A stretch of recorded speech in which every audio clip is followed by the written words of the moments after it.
नमस्कार, स्वागत है आपका झारखंड समाचार में। पीएलएफआई सुप्रीमो दिनेश गोप रांची लाया गया। नेपाल से हुई गिरफ्तारी, एनआईए और झारखंड पुलिस की संयुक्त कार्यवाही से मिली सफलता। तो बीजेपी की सरकार बनते ही झारखंड में लागू होगा मिनी एनआरसी। संथाल परगना बना बांग्लादेश घुसपैठियों का अड्डा। और झारखंड में 6 लाख स्कूली बच्चों को नहीं मिला ड्रेस का पैसा। नए सत्र में बदल जाएंगे नियम। और झारखंड में 10 जिले में पारा 40 डिग्री के पार। अभी 4 डिग्री तक और बढ़ेगी गर्मी। बादल गर्जन और वज्रपात पर राहत के नहीं है कोई भी आसार। तो बन्ना गुप्ता ने सरयू राय पर मानहानि का किया केस। एमपी एमएलए कोर्ट में की शिकायत। 29 मई को होगी सुनवाई। और राष्ट्रपति के स्वागत की तैयारी को लेकर अशोकनगर धुरवा में 50 से अधिक अस्थायी दुकानें तोड़ी गई। तो अब तक की सभी बड़ी खबरों पे बात करने से पहले आपसे छोटी सी अनुरोध है कि कृपया वीडियो को एक लाइक अवश्य कर दीजिएगा, क्योंकि आपका एक लाइक करना ही हमारे मेहनत का फल होता है। तो शुरुआत करते हैं आज की पहली और बड़ी खबर से।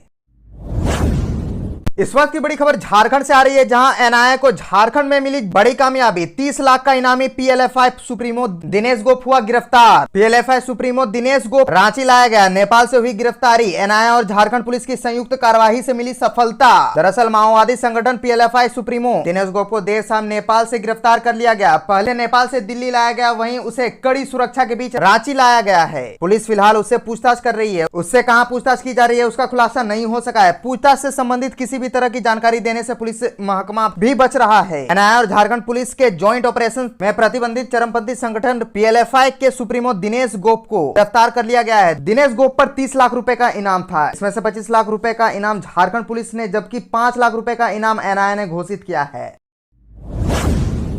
और एक बड़ी खबर आ रही है कि बन्ना गुप्ता ने सरयू राय पर ही मानहानि का केस किया। एमपी एमएलए कोर्ट में की शिकायत। 29 मई को होगी सुनवाई। दरअसल स्वास्थ्य मंत्री बन्ना गुप्ता और विधायक सरयू राय के बीच का मामला अब अदालत तक पहुंच गया है। स्वास्थ्य मंत्री बन्ना गुप्ता की ओर से सरयू राय के खिलाफ मानहानि का केस दर्ज किया गया है।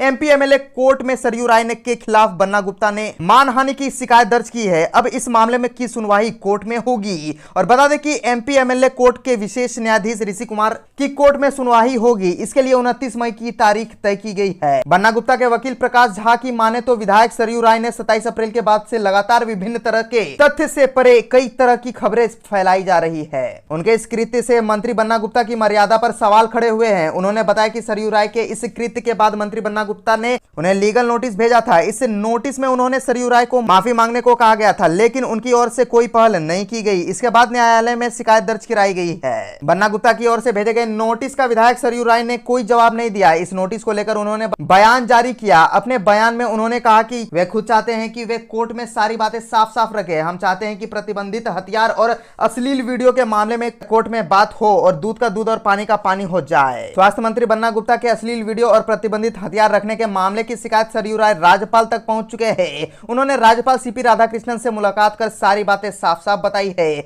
जिसके बाद राज्यपाल ने उन्हें इस मामले को लेकर सरकार से जवाब मांगने की बात कही थी।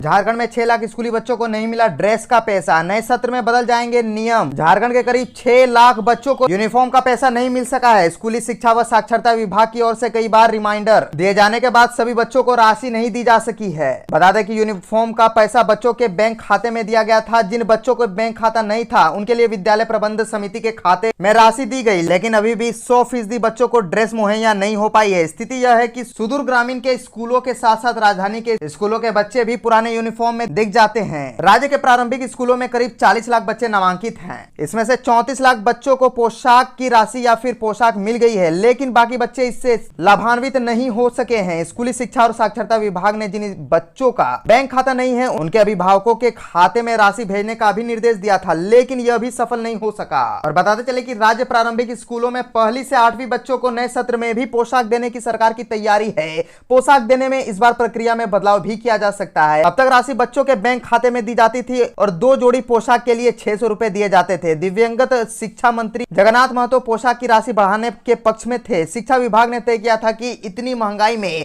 600 रुपए में 2 जोड़ी यूनिफॉर्म मिलना संभव नहीं है। जानकारी के अनुसार नए शैक्षणिक सत्र शुरू होने के बाद इस बार स्कूली बच्चों को बैग भी दिया जाएगा। बैग हर 2 साल में बच्चों को दिया जाता है। इसके लिए भी टेंडर की प्रक्रिया निकलेगी और स्कूलों तक बैग पहुंचेंगी। क्लासवार बैग की कीमत भी अलग अलग तय है, उसी अनुसार बैग बच्चों को उपलब्ध कराए जाएंगे। झारखंड के 10 जिले का पारा 40 डिग्री के पार। अभी 4 डिग्री तक और बढ़ेगी गर्मी। बादल गर्जन और वज्रपात पर राहत के कोई आसार नहीं दिखने को मिल रहे हैं। झारखंड में अभी गर्मी सताएगी ही, ऐसा इसीलिए अभी मौसम का मिजाज 40 डिग्री के ऊपर है। राज्य के 10 जिले ऐसे हैं जहां का तापमान 40 डिग्री पार कर गया है। मौसम विभाग के आंकड़े के मुताबिक डाल्टनगंज का अधिकतम तापमान 43 डिग्री रहा। जमशेदपुर का तापमान 41.4 डिग्री रहा। वहीं मौसम विभाग की ओर से जारी आंकड़े के मुताबिक राजधानी रांची का तापमान 39.2 डिग्री रहा है। मौसम विभाग के मुताबिक अभी यह गर्मी सताएगी। मौसम विभाग की ओर से दी गई सूचना के मुताबिक अभी तापमान में बढ़ोतरी होने के पूरे आसार है। अगले 4 दिनों तक तापमान में बढ़ोतरी होगी। यह बढ़ोतरी बरकरार रहेगी। पूरे राज्य में 3 डिग्री तक की बढ़ोतरी होने की उम्मीद है। वैसे मौसम विभाग ने यह भी कहा है कि राज्य के कई इलाके में बादल गर्जन और वज्रपात भी हो सकता है, पर इससे राहत नहीं मिलेगी। ऐसी स्थिति 25 जून तक रहेगी। इन दौरान हवा की रफ्तार सामान्य से तेज हो सकती है। मौसम केंद्र ने कहा कि अधिकतम तापमान 40 के पार ही रहेगा। न्यूनतम तापमान 25 से 26 डिग्री सेल्सियस के आसपास होगा। पिछले एक सप्ताह से राजधानी रांची का अधिकतम तापमान लगातार 40 डिग्री सेल्सियस के आसपास चल रहा है। इस कारण लोगों को गर्मी से राहत नहीं मिल रही है।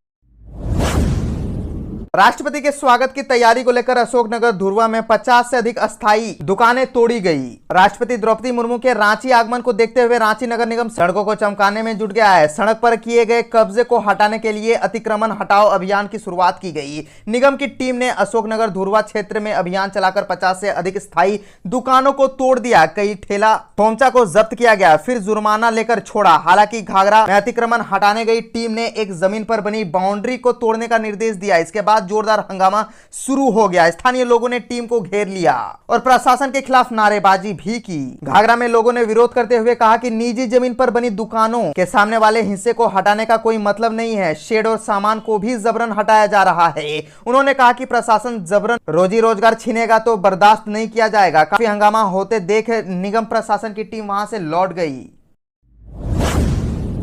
अर्जुन मुंडा का बड़ा बयान, गांव की प्रगति में देश की प्रगति है। भाजपा जिला कार्यालय में जिला कार्य समिति की बैठक हुई। आदिवासी मामलों के केंद्रीय मंत्री अर्जुन मुंडा ने कहा, हमारा देश इस समय जिस गति से आगे बढ़ रहा है, गांव भी उसी अनुपात में प्रगति कर रहा है। चूंकि गांव की प्रगति में देश की प्रगति छुपा हुआ है, अतः गांव की प्रगति को मानक मानकर केंद्र सरकार ने सभी वर्ग समुदाय के बीच विकास के कार्यों को आरंभ किया है। केंद्र सरकार के द्वारा प्रधानमंत्री आवास योजना में दिए जाने वाले पक्के मकानों तय समय में दिए जाने का लक्ष्य रखा गया है। इसी तरीके से देश भर में किसान सम्मान योजना लागू किया गया है। इस योजना से किसानों की आमदनी और सम्मान दोनों बढ़ा है। उन्होंने कहा कि आदिवासी मंत्रालय के सौजन्य से 69 नए मॉडल स्कूल खुल रहे हैं, जिससे कुल 33,000 बच्चों को फायदा पहुंचेगा। उन्होंने कहा, यह बताते हुए खुशी हो रही है कि अब एप्पल फोन बनाने में झारखंड के आदिवासी बच्चियों का भी योगदान है। आपको याद होगा, आदिवासी मंत्रालय के माध्यम से यहाँ की बेटियां को टाटा ग्रुप की कुछ कंपनियों में भेजा गया था। आज वह बच्चियां आत्मनिर्भर है। उन्होंने बताया, राष्ट्रपति 25 मई को बिरसा मुंडा की धरती खूंटी में आ रही है। वह महिला सम्मेलन में महिलाओं से संवाद करेगी तथा महिला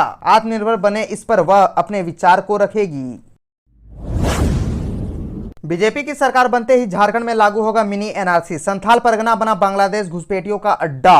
झारखंड के पूर्व मुख्यमंत्री और वर्तमान में बीजेपी विधायक दल के नेता बाबूलाल मरांडी ने बड़ा बयान दिया है। उन्होंने कहा कि जिस प्रकार संथाल सहित झारखंड के सीमावर्ती जिले में बांग्लादेश घुसपैठियों का प्रभाव बढ़ा है, इसके कारण संथाल की डेमोग्राफी तेजी से बदल रही है। इससे निपटने के लिए हमारी सरकार बनते ही हम संथाल में मिनी एनआरसी लागू करेंगे। झारखंड के संथाल परगना में तेजी से बदलती डेमोग्राफी राज्य सहित देश के लिए चिंता का विषय है। साथ ही उन्होंने वर्तमान की राज्य सरकार को चुनौती देते हुए कहा कि वह केवल संथाल परगना में मिनी एनआरसी लागू कर दे। उन्हें पता चल जाएगा कि बांग्लादेशी घुसपैठियों का झारखंड में सीमावर्ती जिलों में जनसंख्या बढ़ी है या नहीं। उन्होंने कहा कि बांग्लादेशी घुसपैठियां अवैध तरीके से झारखंड के संथाल परगना के विभिन्न जिलों में आकर यहां की आदिवासी भोली भाली महिलाओं से विवाह कर गलत प्रमाण देकर खुद मतदाता सूची में नाम जुड़वाकर भारत का नागरिक बताकर रहने लगे। बांग्लादेशी घुसपैठ न सिर्फ झारखंड बल्कि देश के लिए एक बड़ा खतरा है। झारखंड में बीजेपी की सरकार बनते ही इस चुनौती से निपटने के लिए हम मिनी एनआरसी लागू करवाएंगे।